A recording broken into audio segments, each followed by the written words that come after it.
the 21st century. What will it be like? How will we choose to live in the next 34 years? We might fill our with furniture like this. Our beds, tables, and chairs all made of paper. Our home may be lighted by electricity from fuel cells and the wood and leather of stick.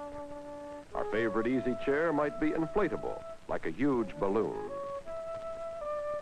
The kitchen of tomorrow could look more like a laboratory than a place to bake a cake. Advanced technology already has begun to find a place in the home. With new developments in food preservation, a meal might be stored for years and then cooked in seconds under a barrage of high-energy radio waves. Robots may help us with our housework. It's all possible in the home of the 21st century.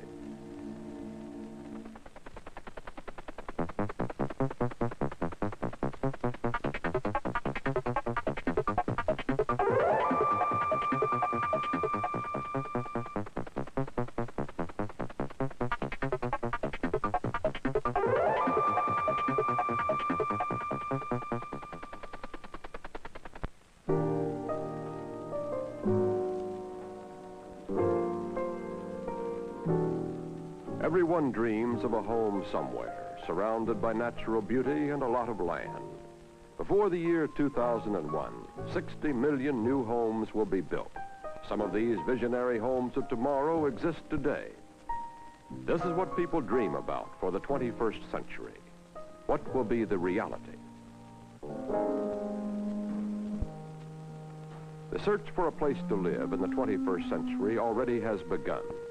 Today, people are pushing away from the crowded congestion of present-day cities and congesting the surrounding countryside. Many of them end up in homes like these at the ugly edges of urban sprawl. The search for a home nestled in nature often ends in the empty repetition and tasteless sterility of a suburban tract development. Instead of delighting in natural beauty, urban sprawl defiles it. The age-old American dream of a home away from it all could create a 21st century nightmare. What is the future of the single-family home? Architect Philip Johnson. This idea that you should plop little houses around on tracts will go, I think. There's no, it's a totally wrong use of land. Everybody has a little bit of lawn on four sides of his house. Nobody has any privacy. No one has a garden of their own. No architect builds houses now. It's all done by builders and developers. And they build them all alike, as you know. They call the ticky-tacky houses in the song. But there's no future to that, because the cost of servicing the house is growing by such leaps and bounds that the taxes on that house can nowhere near pay for the services the town has to put there with the water, sewage, roads. So the house is a thing of the 20th century. If the individual house is a thing of the 20th century, the search for the home of tomorrow might end in enormous brick beehives like these. It has been projected that by the 21st century, 90% of the American population will make their homes in urban areas. Can we find a compromise between intelligent use of land and personal privacy? City planner Konstantinos Doxiadis. We forgot in the 20th century, and especially in this country, the necessity for privacy. I don't believe in picture windows, which allow people to inspect my house from outside. But I also believe in squares, playgrounds, benches, statues out of my house, which will give me the chance to meet with my neighbors when I want. The Japanese have the smallest gardens in the world, but they are the most beautiful. And some of them are symbolic of the whole cosmos, of the whole world. A small pond, perhaps 3 feet square, replaces the sea, a rock replaces the mountain, and the open sky replaces or is there for the great cosmos. A very smaller tree means the forest. In this very small garden, we have the symbolism of the world, that the Japanese can retire in this garden and think and meditate. And this we have to give to ourselves. The Japanese home is an ancient solution to the problems of urban living. At Expo 67 in Montreal, Canada, a bold new experiment in housing is in progress. It is called Habitat 67. Habitat may be a prototype for the home of 2001. This unusual urban complex is a cluster of 354 of these concrete boxes, or modules. Together, these modules will make up 158 individual homes, each with a private garden and terrace. They are precast on the construction site and hoisted into place by giant cranes. The population density of this project will be 10 times greater than the average suburban tract, but much less than conventional high-rise apartments. Habitat's building block construction attempts to apply the efficiency of modern mass production to problems of urban living, combining economical use of land and imaginative design. Habitat's young Israeli architect, Moshe Safdie. What Habitat tries to do is build a high-density environment and still give the family the kind of amenities which they go to the suburbs for, which they go to a single-family house, like privacy, like a garden, like fresh air and sunlight and view and all the things people want in a house. So it's trying to preserve these amenities within a high-density, multi-story development. This is a single repetitive unit which measures approximately 17 feet by 38 feet. And it's cast on the plant and pre-finished, and then the crane lifts it into place and interlocks it. And these units are load-bearing so that the forces go right through the units to the ground. Then 1, 2, or 3 of these make up houses, so that this may be a house, or that may be a house, and there's the garden there.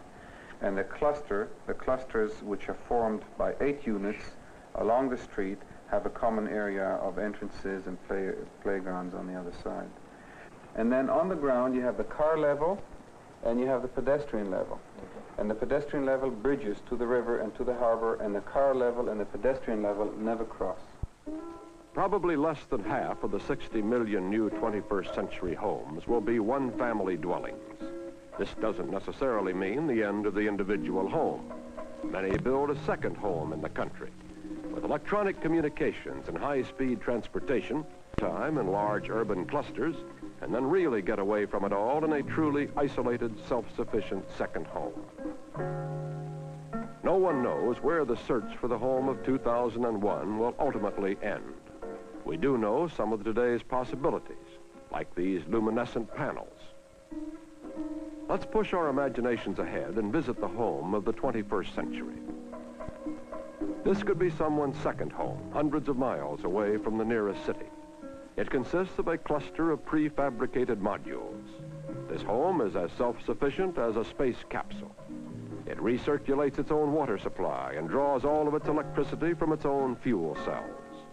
As we approach, it could be observed by an automatic closed-circuit television system which would notify our hosts. Once inside, we might find ourselves in a glass enclosure where the lint and dirt we've accumulated during our trip is removed electrostatically. Now we step into the living room. What will the home of the 21st century look like inside?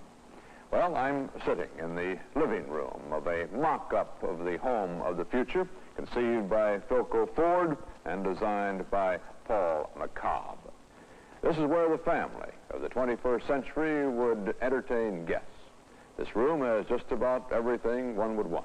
A big, some might say too big, full-color 3D television screen, a stereo sound system that could fill the room with music, and comfortable furniture for relaxed conversation. Now, in the 21st century, you might bring your favorite chair along with you when you go for a visit. To do this, you wouldn't need a small trailer, just a little bag like this. Now, there's a full-size chair in here, a chair that blows up like a balloon. Here's the way it looks after it's been fully inflated. When a guest arrives, he just pulls out his inflatable chair, a small pressurized air capsule would inflate it, and it would be ready for use. At the end of the evening, he'd just pull out the plug and put the deflated chair back into his little bag. Sounds preposterous, but some people are convinced it will happen. And here's another piece of furniture that might be found in the living room of the 21st century home. When you're finished, a little children's chair, just throw it away. It's made out of paper. In the 21st century living room, there's no reason we can't have something old and familiar in it to remind us that both the present and the future are really merely extensions of the past. Even before that chair was made, technology had begun to change our way of living. Technology is opening a new world of leisure time. One government report projects that by the year 2000, the United States will have a 30-hour work week and month-long vacations as the rule. A lot of this new free time will be spent at home, and this console controls a full array of equipment to inform, instruct, and entertain the family of the future. The possibilities for the evening's program are called up on this screen. We could watch a football game, or a movie shown in full color on our big 3D television screen. The sound would come from these globe-like speakers. Or with a push of a button, we could momentarily escape from our 21st century lives and fill the room with stereophonic music from another age.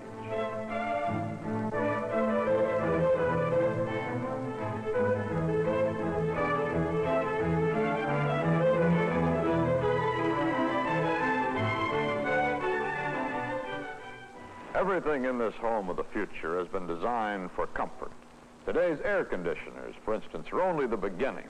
The home of the 21st century might have a completely controlled environment. For example, those wall panels can change themselves to darken a room or let in more light. They're controlled by this switchboard.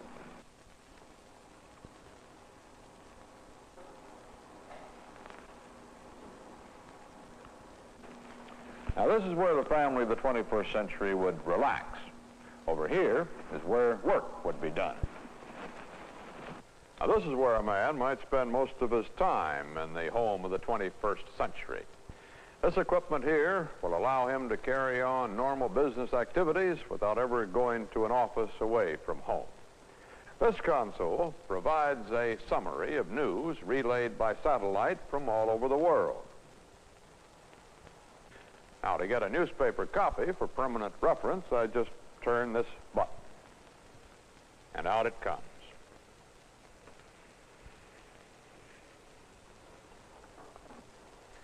When I've finished catching up on the news, I might check the latest weather.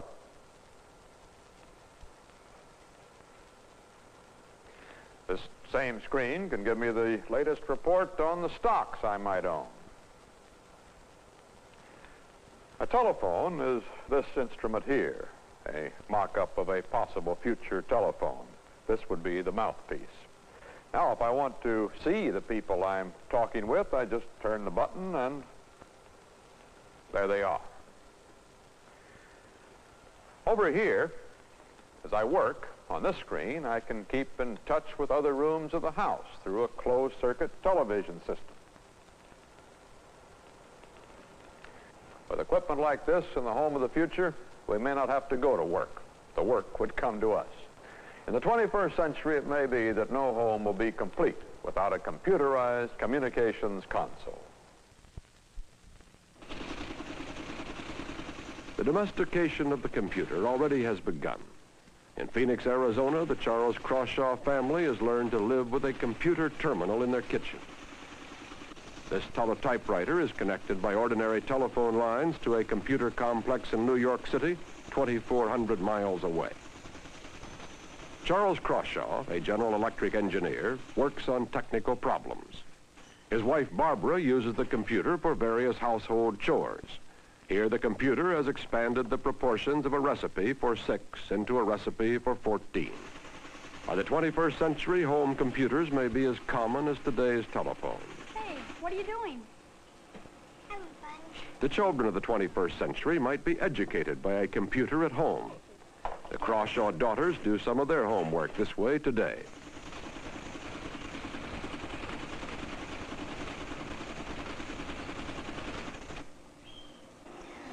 Try 148. 148. 148. Tomorrow's home computer won't simply do old jobs in new ways. By the time the Crawshaw daughters have families of their own, we may have created jobs for computers that we haven't even dreamed of today. Even with a computer in her kitchen, Mrs. Crawshaw still cooks her family's meals. Cooking might be different in the 21st century. Industrial designer Henry Dreyfuss. I like to think that the art of baking a homemade pie won't be lost, but maybe the one that comes out of the supermarket is going to be better than the one that you can make at home because we've lost the art. I think that packages for quick food, and this doesn't just have to be in the kitchen, that a package might very well have a disposable electric plug as part of it. And you just plug this in, the package would heat, you'd eat the food, and you might even eat the package. All the wasted paper in the world, it's conceivable that when the package was heated, it would turn into part of the food. I think people like to eat, and I don't think really that everybody's going to eat out of a deep freeze. I think that some people like to cook. I think we should take this away from them. For those who still enjoy cooking for themselves, the kitchen of the 21st century may offer many new ways to prepare a meal. Microwave cooking, for example. Microwaves are high-frequency electromagnetic waves, higher than the waves that carry normal radio signals, but lower than the frequencies we know as light. Microwaves vibrate energy, and food absorbs this energy as heat.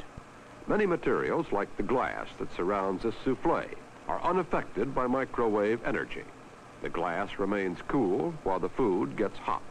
The food is cooked all at once instead of having to absorb heat slowly from the outside. This souffle normally cooks in 40 minutes. With microwaves, it's ready in 90 seconds.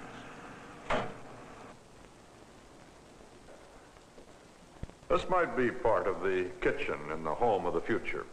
Preparation of a meal in the 21st century could be almost fully automatic. Frozen or irradiated foods are stored in that area over there. Meals in this kitchen of the future are programmed. The menus given to the automatic chef via typewriter or punched computer cards. The proper pre-packaged ingredients are conveyed from the storage area and moved into this microwave oven where they are cooked in seconds. When the meal is done, the food comes out here. When my meal's ready, instead of reaching for a stack of plates, I just punch a button, and the right amount of cups and saucers are molded on the spot. When I've finished eating, there'll be no dishes to wash. The used plates will be melted down again, the leftovers destroyed in the process, and the melted plastic will be ready to be molded into clean plates when I need them next. In 2001, we might eat out in automated restaurants. Today, American Machine and Foundry has a system for automated drive-ins called AmFare. Press a button and the computerized kitchen cooks by itself.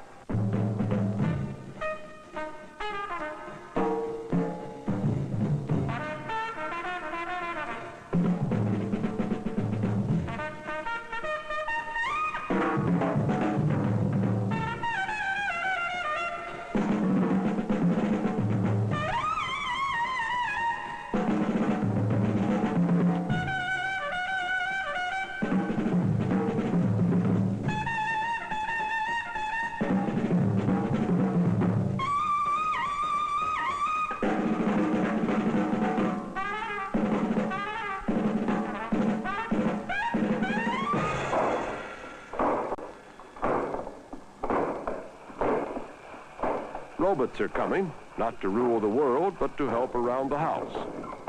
In the home of 2001, machines like these may help cook your breakfast and serve it too. We may wake up each morning to the patter of little feet, robot feet.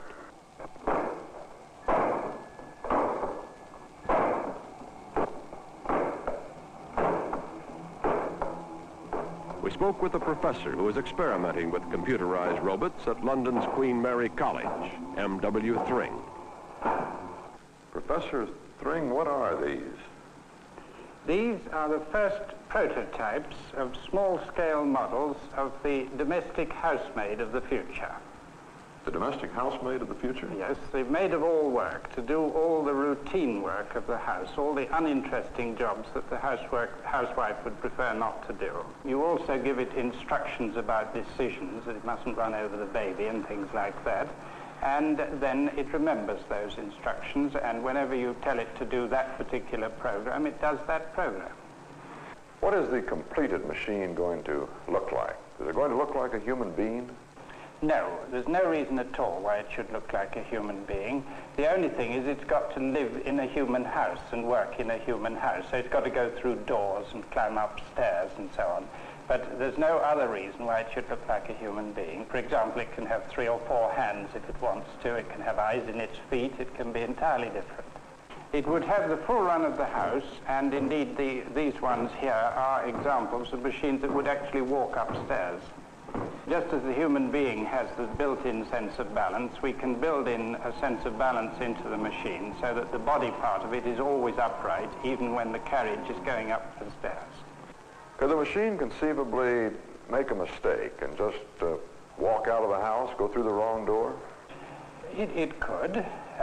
It's very easy to allow for this, though, because you can have a large red button conveniently placed so that anybody can punch this button and immediately immobilize the whole machine, so there's no need to be frightened of it. Does it fold itself up, or are we going to have to provide it a room in the house? It would put itself away in a cupboard when it had finished, where it would also recharge its batteries.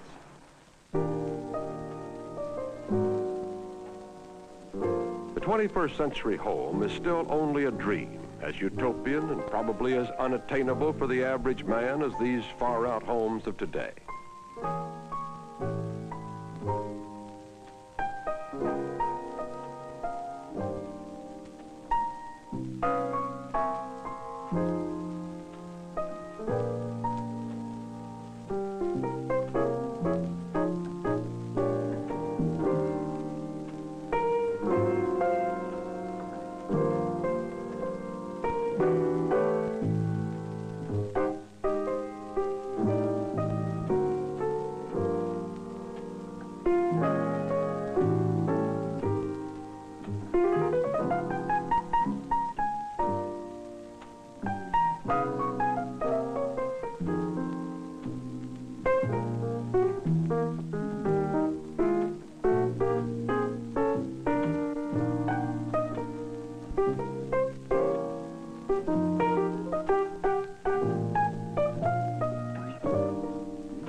There comes a time when our dreams of the 21st century must be weighed against the realities of today. Architect Philip Johnson. We're talking about where you and I are going to live. And we're going to live in these mass-produced buildings. And just mass-producing little plop-plops or adding a flexible type thing, do-it-yourself, isn't going to work. Now, what is going to work, an individual wants to be like Thoreau and go off to the Maine woods and get an axe and build your own house. That will go on for some centuries, perhaps. But that is no longer germane. What is interesting is the push to the city that's as nothing but accelerated since Jefferson's time. And this is the strength, to get around to another subject, this is the reason why it's so difficult to persuade the American people to do their cities over, is because we still believe in Jeffersonian agrarian ideals. You spend all your day in a labyrinth, you see, well, you're going to spend all night there too. We're just going to make it as tolerable as we can. Can we find a compromise between our increasingly urban way of living and the pride and privacy of the individual home? These children will raise the families of the 21st century. They will live in homes with all the gadgetry of a new age: 3D television, automated cooking, and robot housemaids. But machines don't make a home. People do.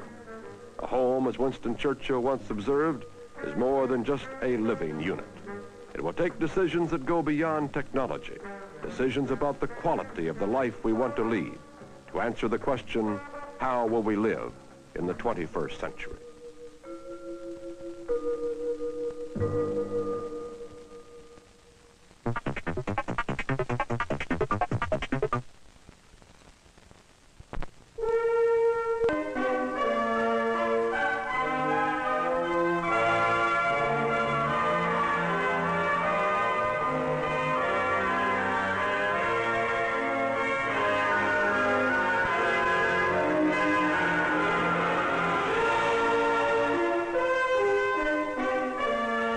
The 21st Century was filmed and edited under the supervision and control of CBS News.